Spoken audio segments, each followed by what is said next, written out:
Boa noite, queridos irmãos, a paz e a graça do nosso Senhor Jesus Cristo esteja com todos. Estamos muito felizes de estar aqui mais uma quarta-feira e prontos para mais um estudo, né? Estamos quase finalizando o estudo do livro do Apocalipse, estamos já no capítulo 20. Semana passada nós vimos sobre a prisão de Satanás, né?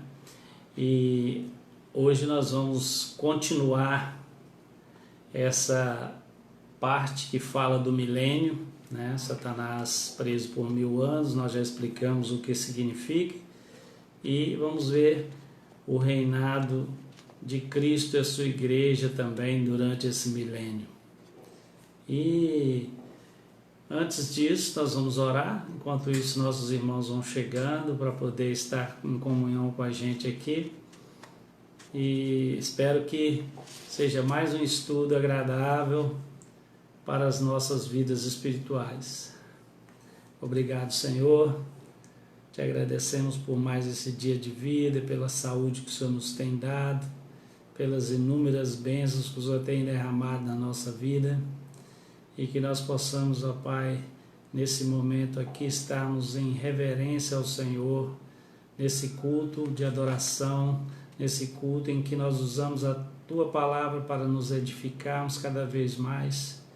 Fala, Senhor, através de mim, que o Teu Santo Espírito possa estar me abençoando aqui nesta noite, que o entendimento da Sua Palavra possa ser claro na nossa vida.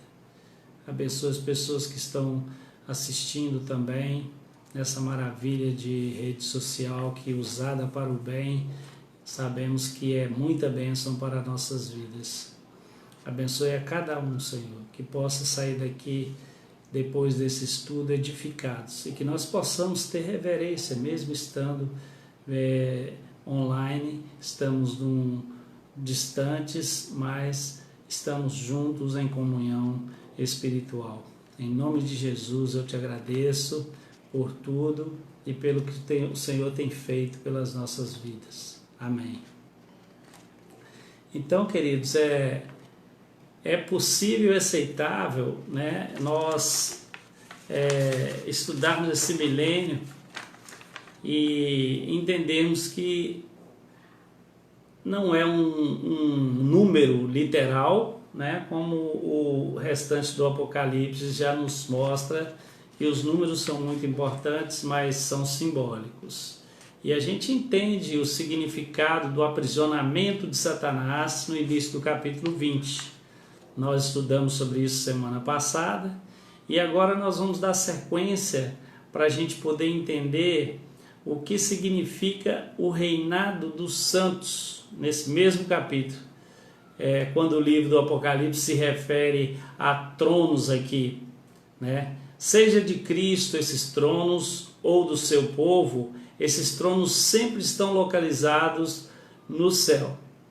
Nós temos exemplo lá no Apocalipse 4:4, né? E em 3 ocasiões o Apocalipse cita tronos na terra, né? E tais ocasiões trata dos tronos de Satanás e do Anticristo. Está em Apocalipse 2:13, 13:2 e 16:10, se quiserem conferir. E a ênfase desse reinado aqui está no céu e não na terra, né? A prova é que os que se assentam nos tronos são as almas dos mártires, né, daqueles que foram decapitados por causa do testemunho de Jesus, e também os outros cristãos que já partiram no Senhor, tanto quantos não adoraram a besta, como diz no texto. Nós vamos ler o Apocalipse do capítulo 20, do versículo 4 até o 6, e depois a gente dá a sequência lendo do 7 até o 10, que relata sobre a derrota do último inimigo aqui, o maior inimigo, vamos dizer assim, da Igreja de Cristo, e é relatado aqui. Ficou como uma cereja do bolo, né? E então vamos ler do versículo 4 até o 6. Lá diz assim: vi tronos, e nestes sentaram-se aqueles aos quais foi dada autoridade de julgar.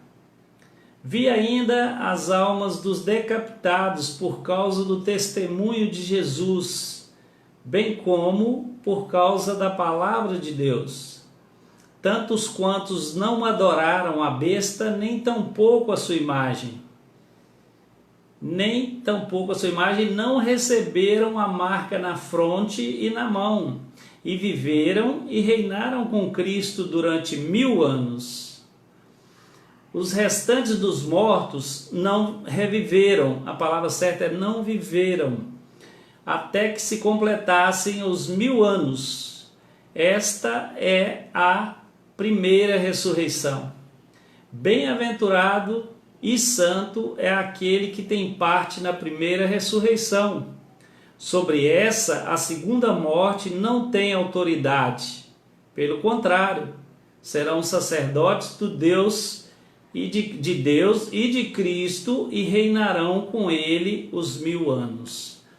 Então nós podemos ver que no versículo 4 aqui, como eu falei, no grego não há essa expressão, cá em cima fala assim, vi ainda, não há essa expressão no grego, dá a impressão de estar colocando as almas dos decapitados distintas dos cristãos que morreram pelo testemunho de Cristo, mas é como um povo só, né? Está destacando os mártires, mas é um povo só.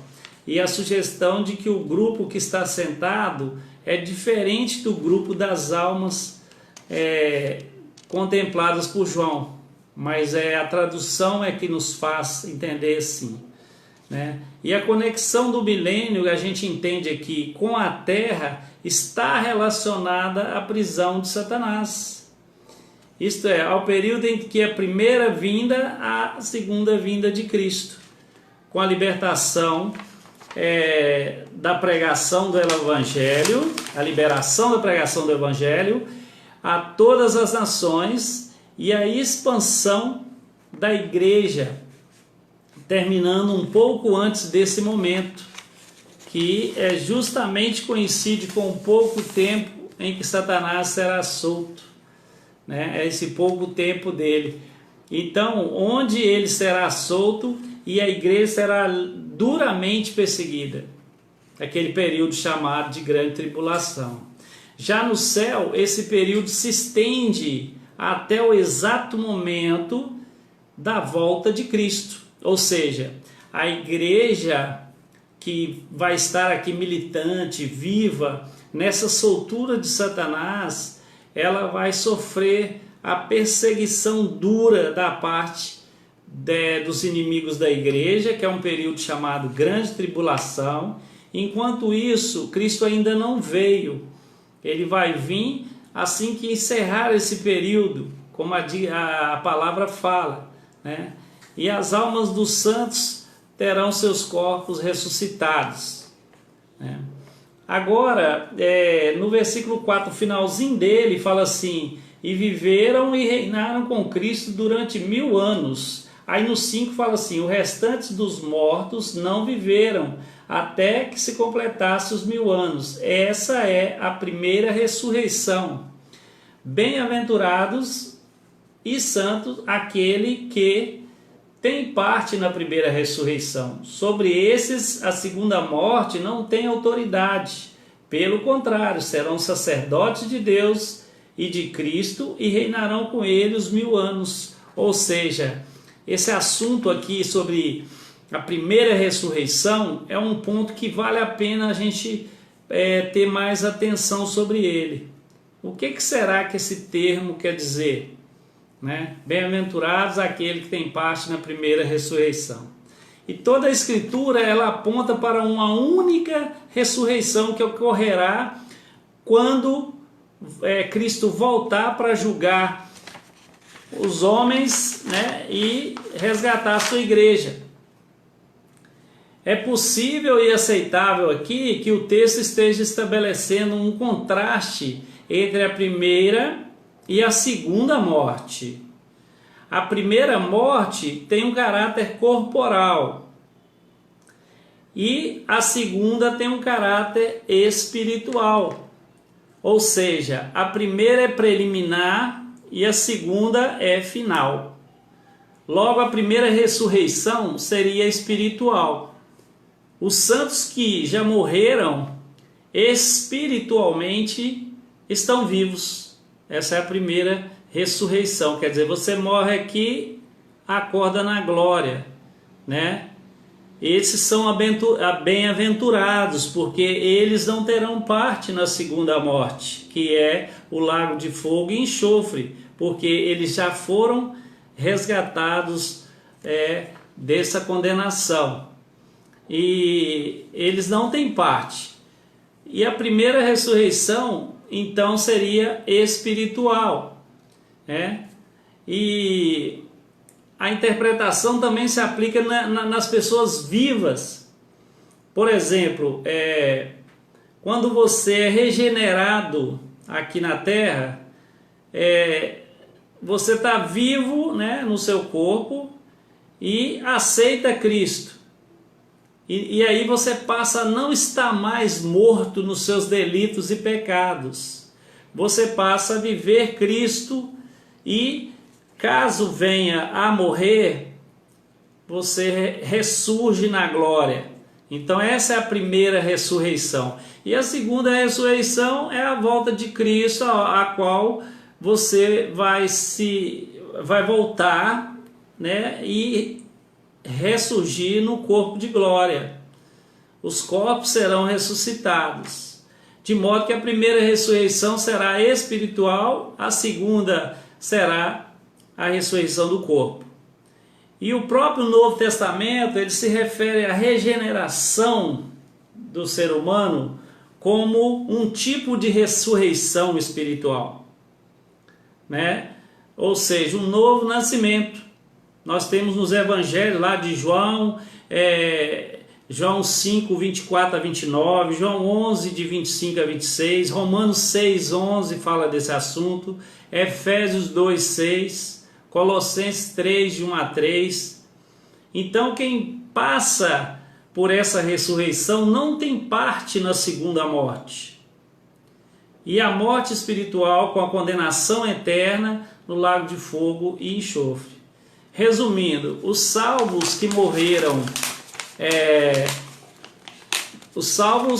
que morrem apenas uma vez fisicamente, mas ressuscitam duas vezes, uma espiritualmente e a outra corporeamente na segunda vinda de Cristo.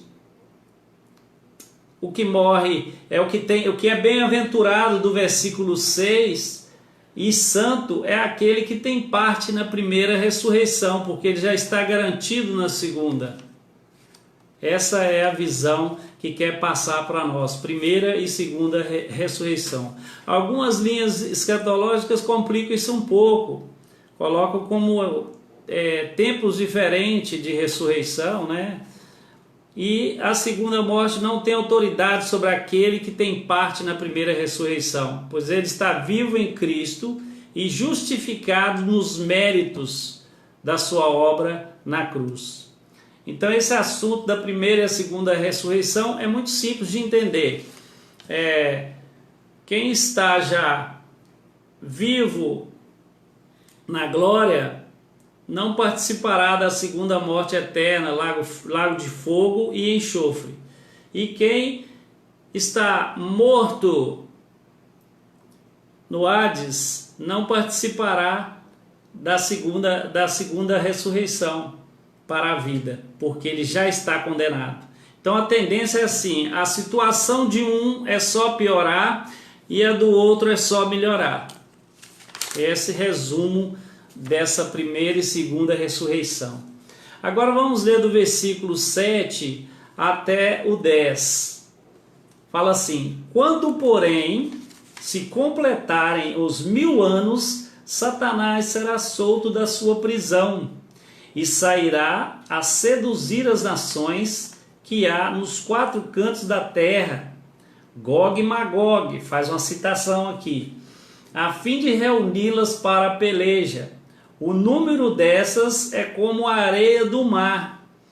Marcharam então pela superfície da terra e sitiaram o acampamento dos santos e a cidade querida.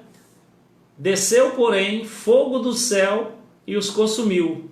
O diabo, o sedutor deles, foi lançado para dentro do lago de fogo e enxofre, onde já se encontram não só a besta, como também o falso profeta. E serão atormentados de dia e de noite, pelos séculos dos séculos. Aqui é a destruição de Satanás, é a derrota final dele, né? E esse texto fala no fim do milênio que vai acontecer isso. É um milênio que nós já explicamos, que ele está associado com a pregação do Evangelho. Enquanto o Evangelho está sendo pregado, Cristo reina num reino milenar, na qual o tempo de 1000 não é literal, é um tempo de Deus. Ele reina nos céus e na terra. Ele está sentado à direita do Pai, ou trono de Davi, porque ele é herdeiro do trono espiritual de Davi. E ele reina com os santos nos céus, que também anseiam para a sua volta, para o dia da ressurreição, e reina com a igreja militante na terra, que somos nós, que também anseia pela sua volta, para o grande dia do juízo da ira de Deus. Então esse reino milenar, ele está associado à prisão de Satanás. O evangelho só cresce e só avança porque Cristo colocou Satanás debaixo do estrados dos seus pés, restringiu a ele. Esse é o entendimento correto, né? Se olharmos pela literalidade, nós nos perderíamos em explicações, né? Então Cristo já reina desde sua primeira vinda, com sua morte na cruz, com a sua ressurreição, com a sua ascensão. Nesse momento, né, ele está nos céus, e ele, no momento da sua morte e ressurreição, ele amarrou Satanás. Ele pisou a cabeça da serpente e limitou os seus maiores poderes e expulsou também de vez do céu. Apocalipse 12 fala que Miguel e seus anjos pelejou contra o dragão e os colocou para fora, e não mais se achou lugar para eles nos céus. E houve festa e júbilo do céu, porque o inimigo dos irmãos, dos santos, foi expulso de lá, que acusava eles de dia e de noite. Ou seja, ele tinha esse poder de enganar as nações e de acusar os santos diante de Deus. Jesus tirou isso dele, porque a autoridade lhe foi dada pelo sacrifício que ele fez. Então o próprio Cristo disse que os discípulos só tiveram êxito em suas pregações porque ele entrou na casa do valente e o amarrou. Isso é muito claro para nós, né? É muito interessante a gente entender isso, porque essas doutrinas mirabolantes que existem por aí acabam confundindo a mente de algumas pessoas. Nós, ainda bem que a gente tem um entendimento bem apurado da palavra, e a gente busca saber a verdade para que não caiamos nessas doutrinas infundadas ou doutrinas que não condiz com a Bíblia. Então, Jesus, nesse momento, ele amarrou o valente. Ele não vai amarrá-lo em sua segunda vinda. Ele já está restrito. Pelo contrário, Satanás vai ganhar um fôlego final, que Deus permitirá que ele seja solto, mas aqui mesmo fala, ele será solto por pouco tempo. Não vai dar muita atividade para ele, não. E o pensamento de algumas correntes escatológicas que a gente já estudou antes, né, é diferente, né? E desde então nós temos esse período chamado de milênio, que está associado, né, é um período completo de tempo que Deus é que sabe a duração dele, e mesmo porque os números no Apocalipse apontam isso para nós, não são literais, nunca foram, nunca se entende como literal, né? São números que Deus trabalha com ele dentro de um tempo, né? Eles sempre transmitem para nós uma realidade simbólica, né? Que a gente vai entendendo conforme a gente vai estudando. E quando a gente fala que Satanás está preso por 1000 anos, a gente quer mostrar que Deus quebrou o poder das trevas por um período de tempo, né? Não esses 1000 anos literais, e nesse período o Senhor garantiu que o Evangelho chegasse a todas as nações, como aquele cavaleiro branco que Cristo libertou no primeiro selo, lá no início do Apocalipse, que ele saiu vitorioso e para vencer. Era um simbolismo de que o Evangelho estava liberado para dar a volta na terra durante todas as eras da história. Esse é o simbolismo, né? E todo aquele que nele crê, nesse Evangelho, é salvo, nasce de novo, passa das trevas para o reino do Filho da sua luz, do seu amor, que é Jesus Cristo. Portanto, nós vivemos o tempo em que o Evangelho é vitorioso em toda a terra, basta pregá-lo, né? E a nossa obrigação é pregar esse Evangelho, porque ele é vitorioso, ele não tem barreiras. Como eu disse semana passada, o pregador é vencido, é morto, é preso, mas o Evangelho não. Quantos pregadores que foram excelentes, que já passaram pela história e foram mortos ou morreram, mas surgiram outros e vão surgir até o fim, porque Deus vai capacitando pessoas para que esse Evangelho cumpra o que ele tem que cumprir, para que esse cavaleiro branco dê a volta completa, né, na história de Deus. E esse Evangelho tem que chegar a todas as nações. E nós sempre vamos ver pessoas dos 4 cantos da terra se dobrando e se rendendo ao Evangelho da cruz, né? E na visão que nós temos, que é a visão escatológica chamada amilenista, ela não é nem um pouco pessimista, né? Ela é, assim, de forma impressionante, muito otimista, né? Porque ela reconhece o poder de Deus aqui nesse mundo, é um poder que ninguém pode deter, é a vitória do Evangelho que alcançará até o último escolhido dos 4 cantos da terra, né? E que esse poder de Satanás, ele não pode deter esse Evangelho. E ele está amarrado, restrito. Esta prisão que ele está é uma restrição divina, como nós já vimos. Então ele não pode impedir esse Evangelho de forma alguma. Cristo, quando foi coroado Rei do Universo, colocou todos os seus inimigos debaixo do estrado de seus pés, né? Ele, como nós vimos semana passada, o reino de Cristo ainda ele não vai ser inaugurado, ele já foi inaugurado. Por isso que esse reino milenar, Cristo já está nele, nós estamos nele, e ele agora caminha para a sua consumação, né? Como Paulo diz que ele vai cumprir todos os seus propósitos e vai devolver o reino para o Pai, né?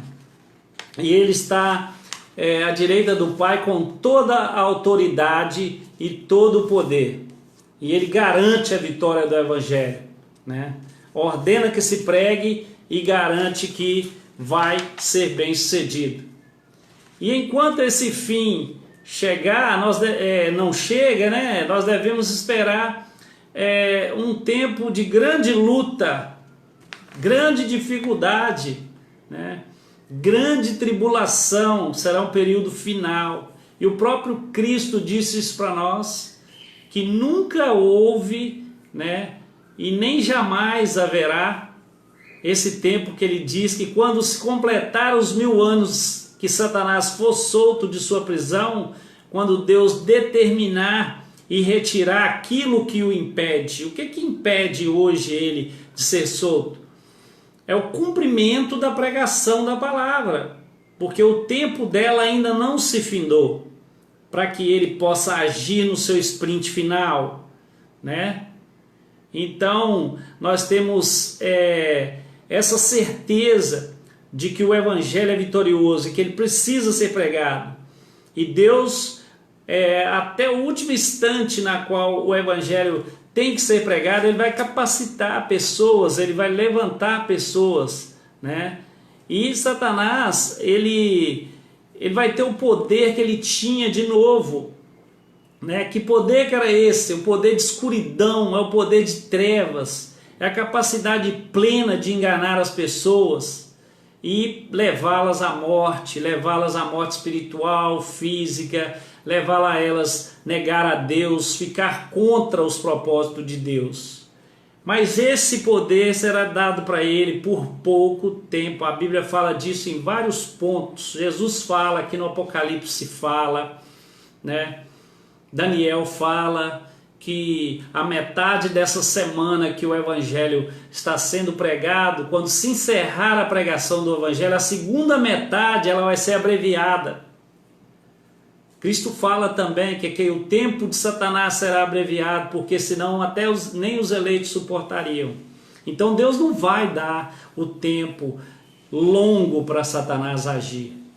E nós temos que ficar vigilantes, ficarmos firmes na nossa fé, sem nos contaminarmos com as coisas que esse mundo nos oferece, porque qualquer vacilo que aconteça em nossas vidas para o pecado pode nos trazer a morte.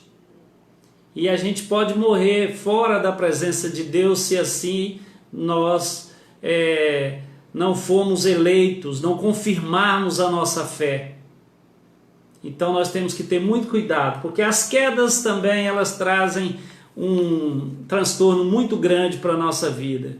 E a Bíblia fala que esse período será o pior período que a terra já viu. Nunca o mundo passou, nem na época de Noé e nem nos tempos passados, Sodoma e Gomorra e outros mais. E para esse tempo chegar, as forças do mal elas trabalham numa preparação em todas as nações de uma forma sincronizada, com o propósito de preparar o mundo para esse momento, onde nós veremos Satanás encarnado, solto. Será o tempo de manifestação do anticristo aqui nessa terra. A Bíblia fala que ele será levantado conforme a eficácia de Satanás, né? E aos crentes verdadeiros só restará refugiar em Cristo, esperar, perseverar, e a tormenta vai cessar, né? Lá em Daniel fala assim que ele perseguirá, pelejará contra os santos e os vencerá. É ruim a gente ouvir isso, mas o vencerá é aqui, porque a nossa vitória ela não está aqui, a nossa vitória está depois. Então essa vitória parcial aqui, ela é, como o nome já fala, parcial. O crente, quando Paulo fala que se viver é Cristo, morrer é lucro, é esse o entendimento. Porque nós seremos perseguidos se aqui estivermos nessa época. Hoje somos perseguidos de uma forma mais suave, dá para driblar, dá para passar pela perseguição. Mas ela vai vir com mais intensidade. Nós devemos preparar nossos filhos, preparar nossos netos, ter bastante oração, assim como Jó orava pelo pecado que seus filhos ainda iam cometer. Isso é muita bênção, meu irmão. Jó orava pelos filhos e falava: Senhor, eu estou orando aqui por um pecado que meu filho ainda vai cometer, perdoa antecipadamente, que eu sei que eles vão cair, mas eles são do Senhor. Olha que profundo que é. É um exemplo para nós, porque nós sabemos que nós somos pecadores e vamos cair, vamos pecar e vamos errar, nem que seja de uma forma bem pequena, mas nos atrapalha na caminhada espiritual, né? E assim nós devemos proceder. E nessa manifestação do anticristo, a gente deve resistir a essa perseguição. E a Bíblia diz para não pegar na espada. Para não pegar na espada. É resistência e perseverança, porque aquele que perseverar até o fim será salvo. Porque Jesus fala também o seguinte: tem uma coisa que nós não podemos fazer nesse período de perseguição em momento algum, é negar o nome de Jesus. Porque ele mesmo disse: aquele que de mim se envergonhar e das minhas palavras diante dos homens, eu também me envergonharei dele diante do meu Pai que está nos céus. É um aprendizado para nós também. Não devemos ter vergonha do Evangelho, não devemos ter vergonha de pregar, de falar de Cristo, de viver sobre Cristo, né? Porque Ele mesmo nos fala: não faça isso, porque senão eu vou virar as costas também para você. Cristo não negou a gente em momento algum. Ele foi até a morte de cruz, né? Se entregou no nosso lugar, carregou a nossa culpa, não nos negou. E eu e você? Será que nós estamos dispostos a fazer o mesmo por Ele, se for necessário? Fica essa pergunta para a gente refletir, né? E tem algumas passagens que o próprio Cristo usou para descrever o tempo final, né? Que chamamos aqui de fim do milênio, que são alertas de grande impacto na nossa vida, que é o texto conhecido do sermão escatológico de Mateus 24, que os irmãos conhecem, eu nem vou ler, mas está lá no 24, de 10 a 14. E é um resumo praticamente de tudo aqui que nós falamos. Ele mostra o lado da apostasia, o lado da perseguição, ele mostra o lado do evangelho sendo pregado, e assim, foi palavras do próprio Cristo. E o amor se esfriando, o crescimento do mal na sociedade, trazendo esse esfriamento para a igreja. Então, irmãos, nós devemos ficar atentos, nós devemos ficar vigilantes sempre para com as nossas obras para o reino de Deus. Em outras palavras, é um mundo cada vez mais ímpio, cada vez mais mergulhado na iniquidade, e uma igreja cada vez mais fria, sem amor, indiferente com a situação. Tem estudiosos que dizem que o século XX, em termos de progresso e de regresso, né, e de decadência, vale por séculos e séculos passados. Ou seja, coisas que aconteceram no século XX foram mais do que os 2000 anos anteriores. Cada década vale por século, no sentido de dizer que o mal aumentou muito, se degradou muito. Há 20 anos atrás, as pessoas pecavam igual pecam hoje. Isso aí nós sabemos. E sabe qual a diferença de hoje para 20 anos atrás? É que as pessoas que pecavam há 20 anos atrás, elas se envergonhavam dos seus pecados. Hoje elas colocam na internet a sua vergonha, o seu erro, o seu pecado. Coloca no Face, no Twitter, no WhatsApp, no Instagram. Elas querem que o mundo vejam. E isso é multiplicação de iniquidade, isso é propagar iniquidade. A cada ano que passa vale por um século, meu irmão, né? No passado, em termos de crescimentos do mal, ou seja, a instituição da iniquidade hoje ela está muito maior do que antes. A institucionalização, palavrão, né, do mal, da iniquidade, ela está muito maior, né? E as correntes de Satanás estão se afrouxando a cada dia. Estão se afrouxando a cada dia. E é por isso que nós vemos esse crescimento desenfreado, né, do mal. A maldade no coração do homem, na sociedade, né, em que nós estamos vivendo. As coisas acontecem, o certo ficou errado, o errado ficou certo, e o mundo vai se tornando cada vez mais longe de Deus, mais afastado daquilo que traz realmente alívio e salvação para a nossa vida, né?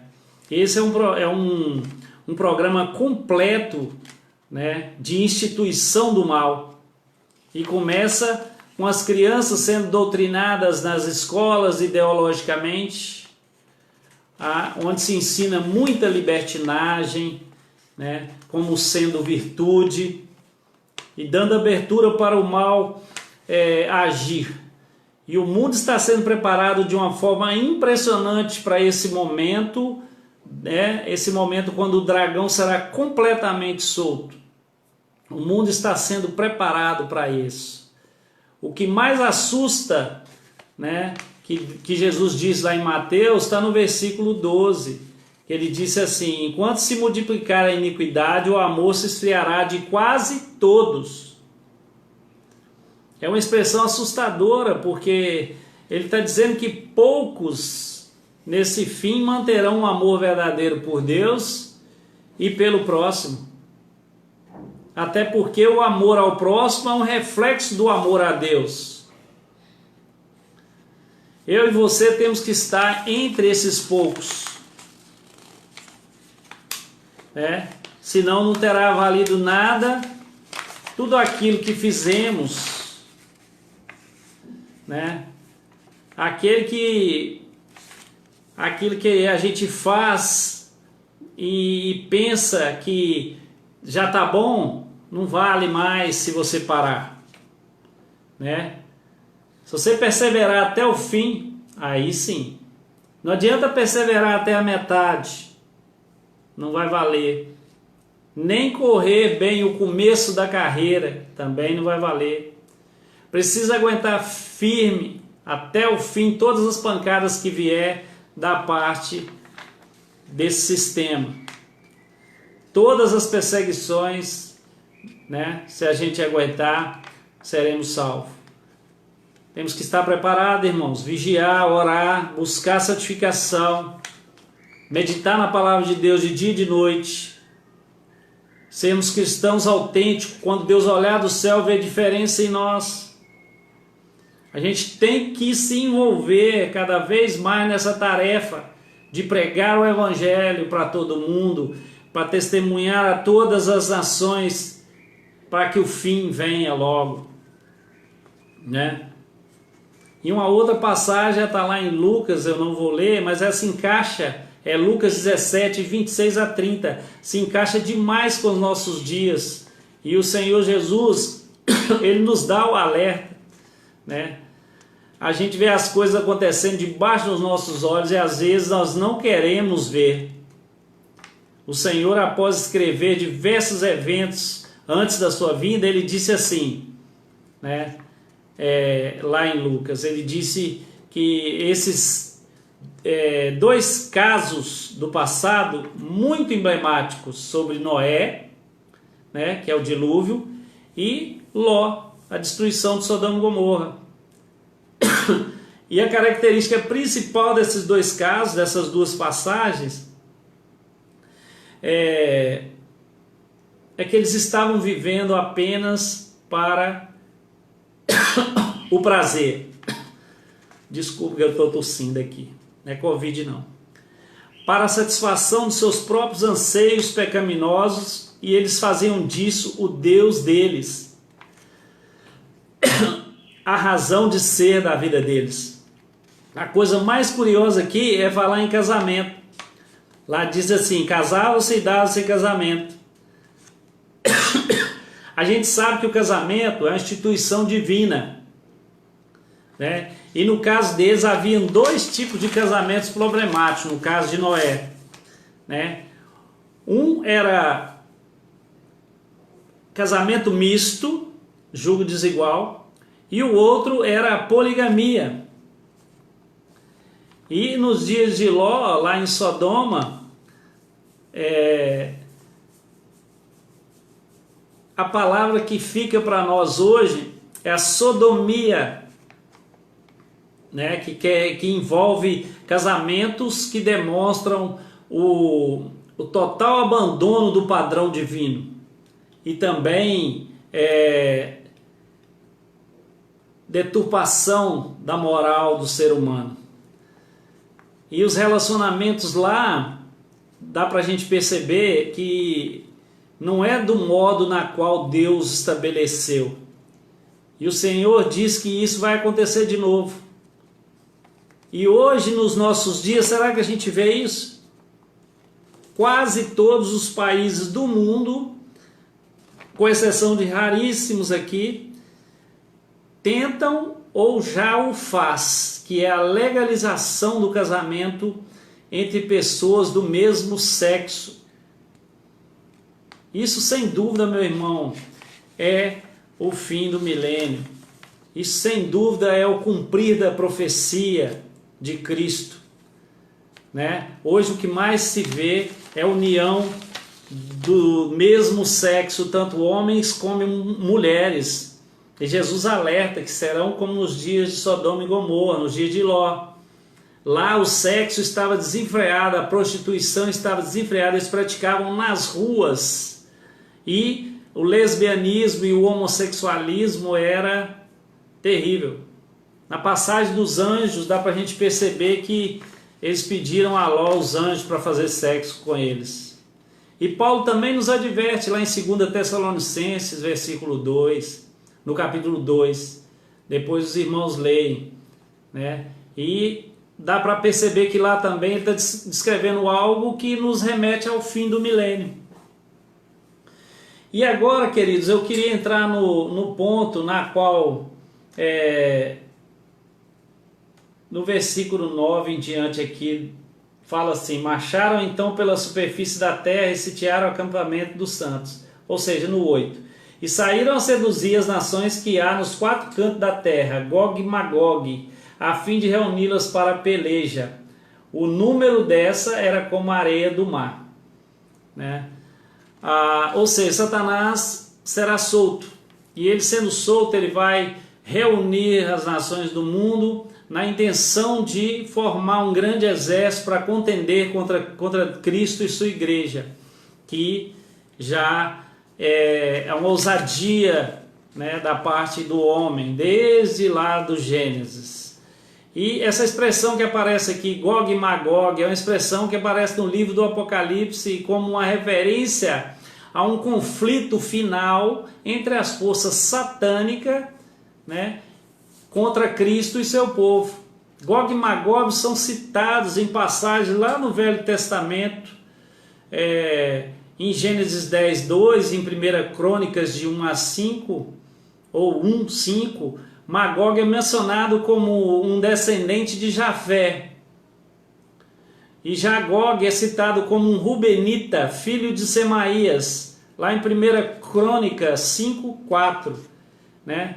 Apenas dessas referências iniciais, a passagem mais importante sobre Gog e Magog encontra-se no livro do profeta Ezequiel, capítulo 38 e 39, onde Gog aparece como um príncipe de Meseque e Tubal, e Magog como sendo um povo, ou seja, a terra de Magog, e logo Ezequiel na narrativa apresenta Gog da terra de Magog.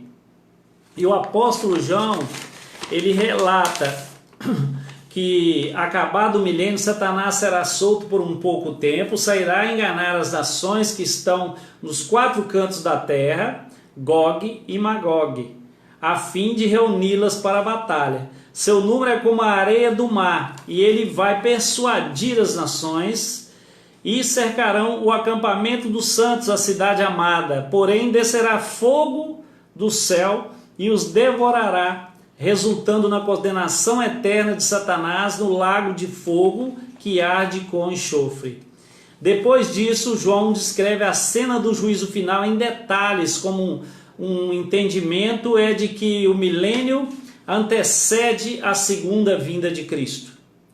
Então afirmamos que essa batalha é a mesma do capítulo 19 do Apocalipse. Isto é, a batalha do Armagedon, ou Gog e Magog, Armagedon, é um símbolo dessa grande batalha. E para entendermos essa batalha, nós precisamos voltar lá no livro de Ezequiel, onde eu disse, no capítulo 38 e 39, que intimamente lá são nitidamente, são proféticos. Eu penso que Ezequiel se refere de uma forma geral da batalha final contra o povo de Deus e não fica restrito apenas a um período da história. De maneira que o ocorrido lá com Antíoco Epifânios tipifique uma perseguição ainda maior e intensa, né? E o interessante aqui, o uso específico de Meseque e Tubal, né? Sempre que as ameaças a Israel são descritas no Antigo Testamento, tais ameaças vêm do norte, geralmente se referindo à Assíria, Babilônia e à Pérsia. Quando Ezequiel fez referência a Meseque e Tubal, ele utilizou tribos que viviam no limite dos reinos do norte, no sentido de mostrar que haveria uma oposição ainda mais difundida contra o povo de Deus. E ela é relatada por João aqui. E a gente voltando ao Apocalipse, nós compreendemos que João tinha em mente esse terrível período de dor e aflição quando usou a expressão Gog e Magog, né? A grande opressão que o povo de Deus suportou na antiga era serve de símbolo para a maior opressão que o povo de Deus precisará suportar na nova era. A expressão se refere ao ataque final das forças anticristãs liderada por Satanás contra a Igreja de Cristo. Gog e Magog representam aqui todas as nações dos quatro cantos da terra, a totalidade do mundo em sua iniquidade. Esse é o simbolismo do Gog e Magog. E a igreja nos últimos dias parecerá indefesa diante do poder perseguidor do mundo. Mas vale lembrar que na época o governo de Antíoco Epifânios, na época, apesar de severo e intenso, ele teve breve duração. Foi rápido, se tipificando esse pouco tempo de Satanás também. Porque Antíoco Epifânio foi aquele que entrou no templo, sacrificou uma porca ao deus Zeus no altar santo. Então ele profanou o altar de Deus ali dentro do templo de Jerusalém. Então ele é uma figura também dessa figura do anticristo. Apesar de severo e intenso esse ataque, né, ele terá breve duração. O curto período de tempo da grande tribulação sobre a terra, e haverá interferência direta nos momentos finais com o retorno de Cristo, né? E a gente vê que Satanás ele sai a fim de reunir todos para essa batalha, né, do grande dia de Deus. É uma arrogância, porque desce fogo do céu e os destrói, né? E para batalharem aquele que estava sentado sobre o cavalo branco e ao seu exército. Eles queriam batalhar contra Cristo. E a descrição que João faz da batalha do Armagedon em 19, no capítulo 19, é uma clara evidência da batalha do capítulo 20. Ou seja, o 19 antecede ali uma das sessões que se encerra, o 20 começa outra, contando novamente. João faz referência à mesma passagem lá que faz aqui, né? E estamos chegando ao fim desse estudo, né? E nessas passagens aqui que João faz lá, as aves do céu se fartam com carne dos poderosos e dos reis da terra. Como o Apocalipse é organizado em 7 sessões paralelas e progressivas, a mesma história ela é contada 7 vezes daquela forma que nós já falamos várias vezes, progressivas. É sucessão recapitulativa, né? E nas outras sessões, João descreveu a queda dos aliados do dragão, e no capítulo 20 ele deixa para nós aqui bem claro que essa história recomeça, e recomeça ali já com a prisão de Satanás, mostrando o último inimigo, o maior inimigo para ser descrito por último, a queda do maior oponente, né? E Gog e Magog é o Armagedon, é o pouco tempo de Satanás, é a grande tribulação que virá. É o período mais terrível da história, onde o dragão e seus aliados perseguirão o povo de Deus de forma dura. E para encerrar a conclusão, nós temos uma boa notícia que esse livro do Apocalipse nos traz e nos mostra, que todos esses inimigos de Cristo e de sua igreja caem juntos, ao mesmo tempo, em um único evento, em uma única batalha que é na volta de Cristo. Todos são destruídos na segunda vinda de Cristo. E o Cordeiro viverá para sempre com a sua igreja e livrará o seu povo, onde a cólera de Deus será derramada, onde o juízo de Deus será completo. Esse dia será maravilhoso para uns e aterrorizante para outros. Satanás será finalmente condenado eternamente no lago de fogo e enxofre. E de dia e de noite, juntamente com seus aliados, ele será atormentado. E essa é a derrota dele e a vitória da Igreja de Cristo.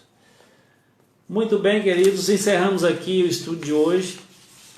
Semana que vem nós ainda vamos continuar no capítulo 20, pegando do versículo 11 até o 15, que fala sobre o juízo de Deus. E depois nós entraremos nas 2 últimas partes do livro, que é Novos Céus e Nova Terra, né? E o capítulo 22, que é o encerramento do livro, que é maravilhosa a história também.